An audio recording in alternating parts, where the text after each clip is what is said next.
Hello friends, स्वागत है आपका आपके अपने ही चैनल जगत क्लासेस में। दोस्तों, आज हम लोग बात करने जा रहे हैं फ्लेमिंगो पोएट्री से chapter second and elementary school classroom in a slum के बचे हुए लास्ट के 2 स्टेंजास। फर्स्ट हम जो 2 स्टेंजास हैं वो हम पार्ट 1 में दे चुके हैं। अगर आपने नहीं देखा है तो देख लीजिएगा, ठीक है, जो आपको क्वेश्चन आंसर करने में आसानी होगी। वैसे तो एक्सप्लेनेशंस एग्ज़ाम में आता नहीं है, लेकिन इसको समझना इसलिए ज़रूरी है क्योंकि अगर हम इसको समझ लेते हैं तो क्वेश्चन आंसर हमारे लिए बनाना आसान हो जाता है। तो आइए देखते हैं। Surely Shakespeare is wicked. Surely निश्चित रूप से ये कह सकते हैं कि जो शेक्सपियर है इज़ विक्ड, यानी कि उसकी अपनी अरुचि है।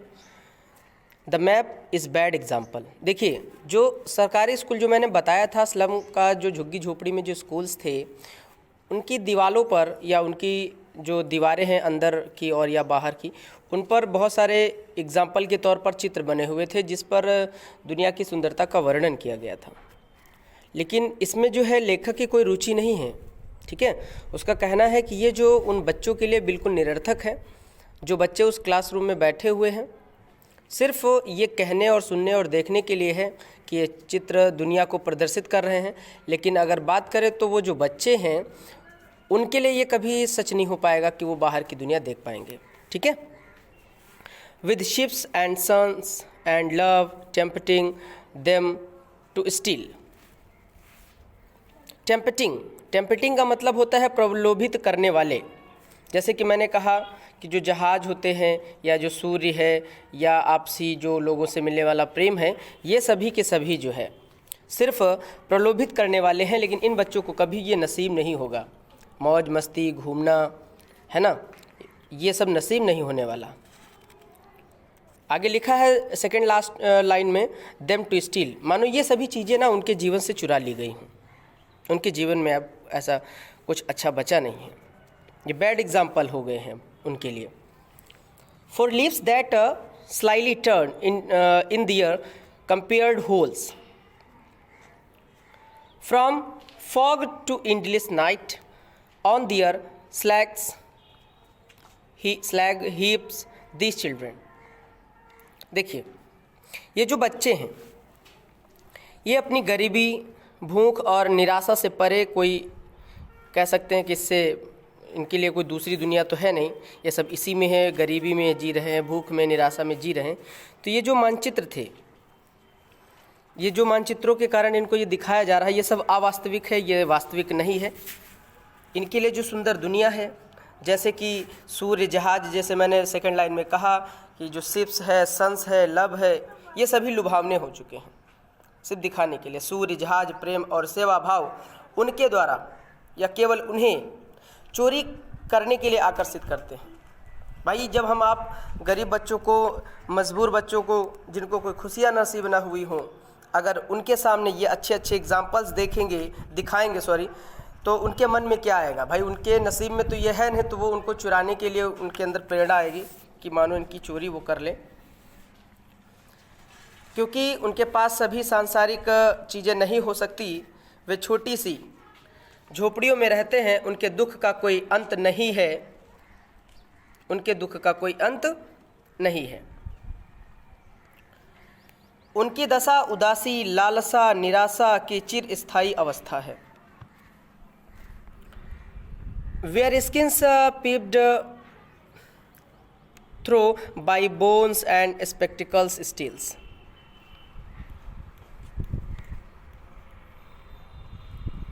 स्लाइली, जैसे कि मैंने कहा था कि गुप्त रूप से, कंपेयर्ड आप देख सकते हैं, इसका मतलब होता है तंग।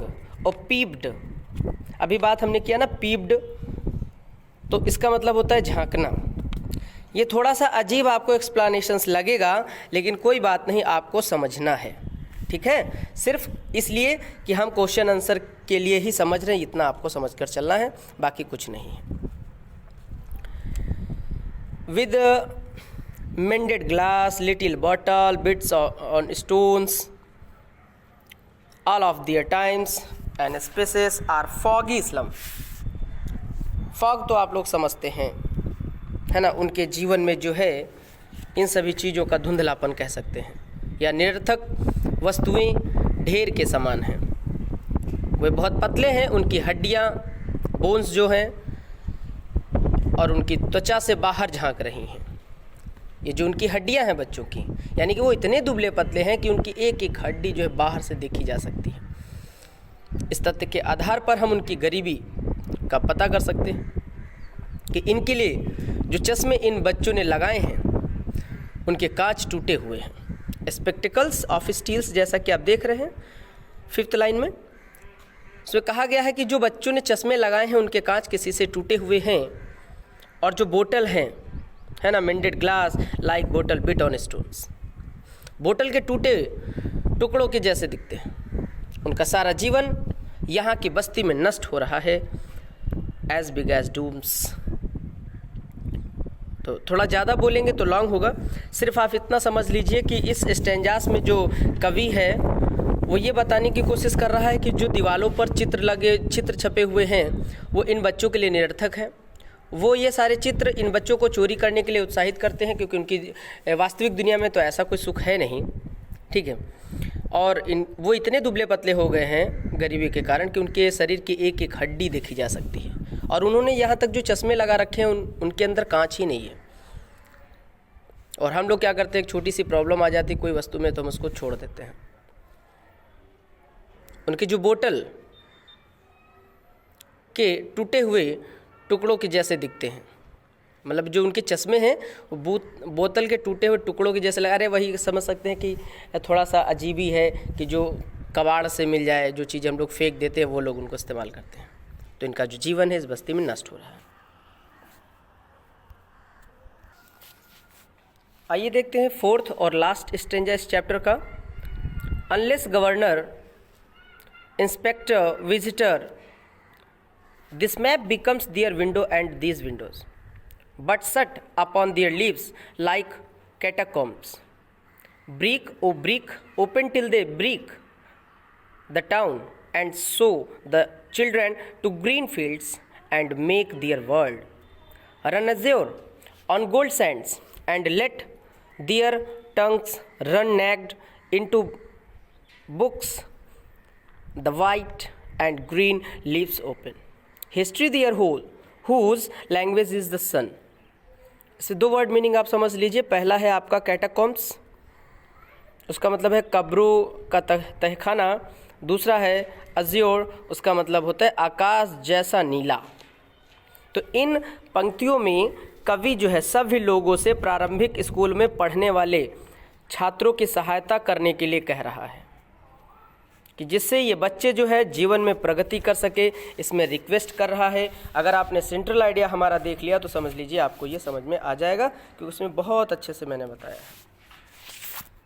देखिए ये वे बच्चे हैं या ये वे बच्चे तब तक कष्ट सहते रहेंगे जब तक कि सरकारी अधिकारी जैसे कि गवर्नर, पहली लाइन में देख सकते हैं, जैसे कि गवर्नर, निरीक्षक, इंस्पेक्टर, निरीक्षक या कह सकते हैं शिक्षाविद, जो ऐसे स्कूल का दौरा करते हैं और उनकी मदद के लिए आगे जब तक के नहीं आते। कि मतलब उनको जो अधिकारी लोग हैं उनको ऐसे स्कूलों का वो देखना चाहिए, मतलब दौरा करना चाहिए, उनकी कमियों को देखना चाहिए, ठीक है। और जब तक ये ऐसा नहीं करेंगे इन बच्चों के जीवन में या शिक्षा में सुधार नहीं आएगा। कभी ये भी चाहता है कि सभ्य दुनिया उनके और इन बच्चों की दुनिया के बीच की दूरी मिटा दे। कवि ये चाहता है कि सभ्य दुनिया यानी कि हम लोग उनके और अपने बीच की जो दुनिया के इतने मतलब फासले दूर हैं कि हम लोगों को इतनी सुविधाएं हैं, उनके पास तो कुछ नहीं, इसको मिटाना चाहता है। उनके द्वारा बच्चों को एक बेहतर दुनिया की एक झलक प्रस्तुत की जानी चाहिए। हम लोगों के द्वारा वो कह रहा है कि बच्चों के लिए कुछ करना चाहिए, दुनिया की एक झलक प्रस्तुत की जानी चाहिए, हेल्प करनी चाहिए, जिससे मानचित्र उनके लिए सुंदर और आकर्षक दुनिया की खिड़कियां बन जाए। और फिर वो आगे क्या कहता है कि प्राइमरी जो स्कूल हैं या प्राइमरी विद्यालयों की कक्षा कि ये वे खिड़कियों को तोड़ना चाहते हैं जो उनकी सभी आशाओं और सपनों को सीमित कर देते हैं, ताकि इन बच्चों को गंदे वातावरण से दूर हरे भरे ग्रीनरी, हरे भरे ग्रीनरी जो होते हैं, मतलब हरे भरे जो होते हैं, खेतों में ले जाया जा सके। सिर्फ इनको उस स्कूल की 4 दीवारों में बंद रह करके नहीं। अब ये सेकंड लास्ट लाइन में जैसा कि लिखा है, show the children to green fields, यानी कि जो बच्चे हैं ना, इनको ग्रीन फील्ड्स दिखाने चाहिए। एंड मेक दियर वर्ल्ड, मतलब खेत खलिहान, मतलब हरे भरे जगह इनको दिखानी चाहिए। दुनिया को इनको घुमाना चाहिए और इनको ले जाए कि मतलब ये प्लेस, जैसा हम लोग घूमने जाते हैं, अपने मनचाही जगह पर घूम लेते हैं, जहाँ मन होता वहाँ जाते हैं, इस पूरी दुनिया को अपनी आंखों से देखते हैं। लेकिन ये गरीब वे बच्चे हैं जो सिर्फ स्कूल की 4 दीवारी में बने हुए चित्रों को ही देखते हैं सिर्फ। तो कवि चाहता है कि बच्चों को यहाँ से निकाल करके वो उनको वास्तविक दुनिया दिखाए, हरे भरे खेत दिखाए, संसार को मतलब घुमाए इधर उधर सब जगह।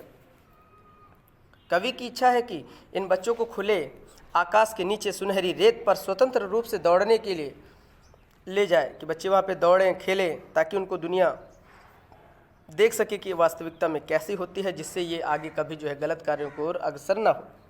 वे उन्हें जो है अच्छी शिक्षा की अनुमति दिलाने की कोशिश कर रहा है।